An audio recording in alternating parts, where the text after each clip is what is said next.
Assalamualaikum warahmatullahi wabarakatuh. Perkenalkan, nama saya Habib Al-Muqarri Firmansyah, mahasiswa Fakultas Hukum Universitas Jambi, kelas F, dengan NIM B1A121249. Mata kuliah Hukum Perdata. Saya akan menjawab soal UTS mata kuliah Hukum Perdata. Soal yang pertama, apa itu hubungan darah dan hubungan keluarga? Yang pertama, hubungan darah adalah pertalian darah antara orang yang satu dengan orang yang lain karena berasal dari leluhur yang sama atau ketunggalan leluhur. Hubungan darah ada dua garis, yaitu hubungan darah menurut garis lurus ke atas itu disebut dengan leluhur dan garis lurus ke bawah disebut dengan keturunan. Sedangkan hubungan garis ke samping adalah pertalian darah antara orang bersaudara dan keturunannya. Daftar yang menggambarkan leluhur antara orang-orang yang mempunyai pertalian darah disebut silsilah. Dari satu silsilah dapat diketahui jauh dekat hubungan darah antara orang yang satu dan orang yang lain dari leluhur yang sama. Sedangkan hubungan keluarga adalah hubungan dalam kehidupan keluarga yang terjadi karena hubungan perkawinan dan karena hubungan darah. Hubungan keluarga karena perkawinan disebut juga hubungan semenda, misalnya dari mertua, ipar, anak tiri, menantu, dan juga lain-lain sebagainya. Antara suami atau istri, mereka tidak ada hubungan darah, tetapi ada hubungan keluarga. Hubungan keluarga karena pertalian darah, misalnya itu dari bapak, ibu, nenek, puyang, yaitu hubungan lurus ke atas. Dan hubungan lurus ke bawah seperti cicit, saudara kandung, dan anak-anak saudara kandung itu dinamakan saudara lurus ke samping. Soal yang kedua, jelaskan dasar hukum perkawinan di Indonesia dan jelaskan apa arti perkawinan dalam undang-undang tersebut.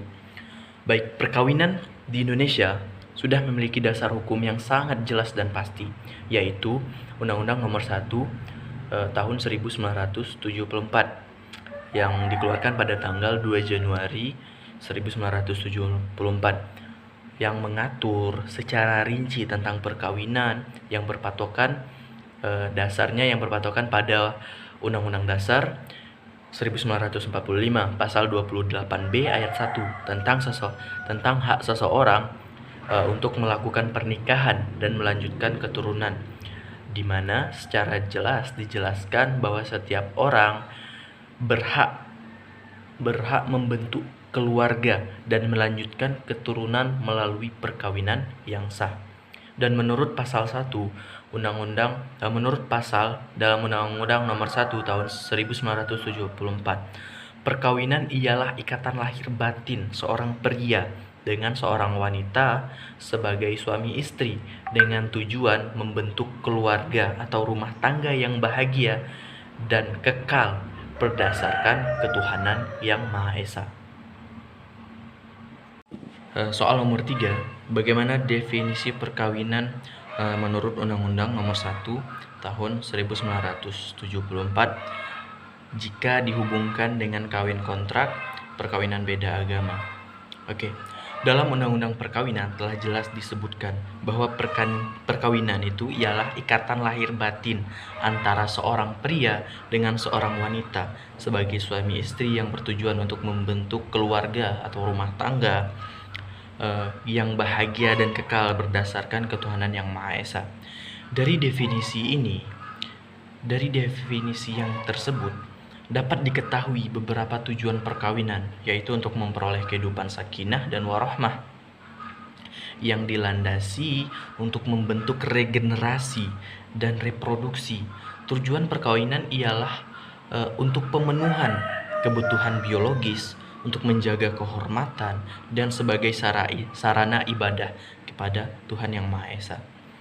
Adanya penyimpangan dari praktik kawin kontrak terhadap norma-norma hukum dan tujuan perkawinan itu sendiri sebenarnya sudah diketahui oleh masyarakat luas, dan stakeholder dari terkait seringkali aparat penegak hukum dan pemerintah daerah melakukan operasi penegakan hukum untuk memberangus prostitusi berkedok wisata tersebut.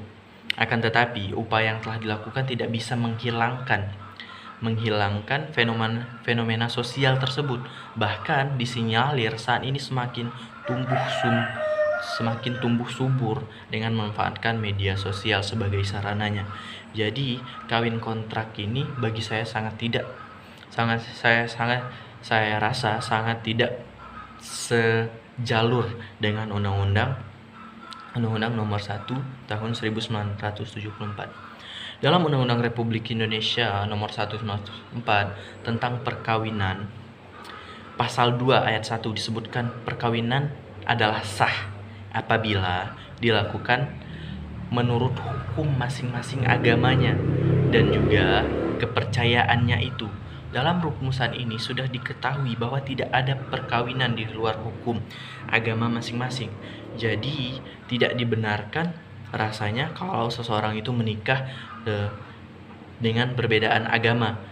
Jadi jika kita lihat sekarang ini di Indonesia, banyak sekali selebritis yang menikah beda agama itu lebih memilih menikah itu di luar negeri, karena di luar negeri dibebaskan untuk menikah beda agama tersebut. Maka mereka setelah menikah di luar negeri, mereka pulang ke Indonesia dan melakukan pencatatan sipil ke Dinas Dukcapil.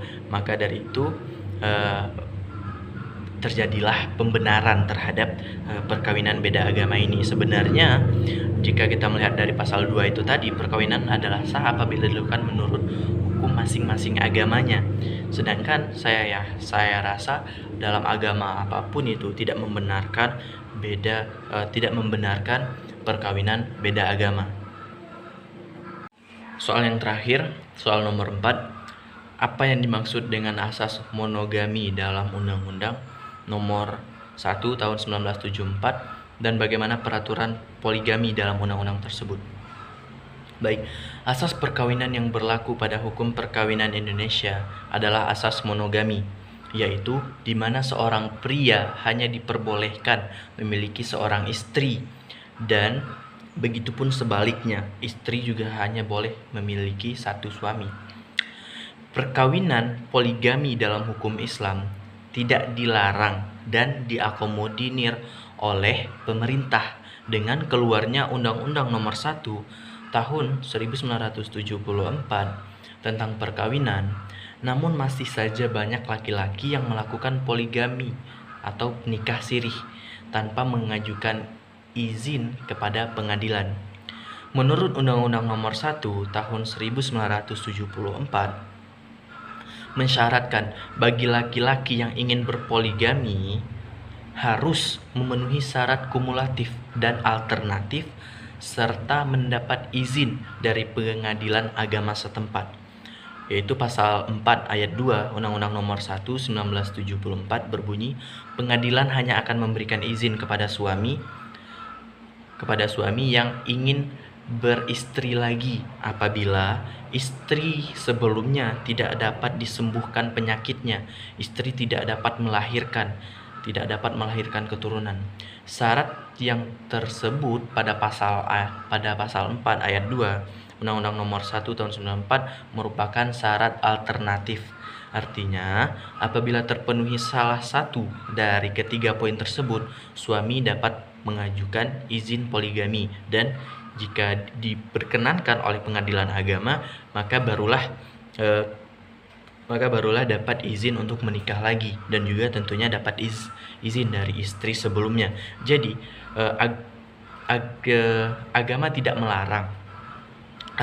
melarang, namun harus dibantu oleh pemerintah dengan syarat-syarat tertentu agar tidak terjadinya pihak-pihak yang dirugikan. Itulah tadi mengapa poligami tersebut dibolehkan, namun harus diberi pengaturan agar tidak terjadinya pihak yang dirugikan tersebut. Demikianlah jawaban yang telah saya berikan.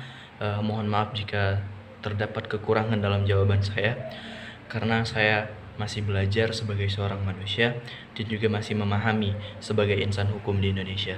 Saya akhiri, wassalamualaikum warahmatullahi wabarakatuh.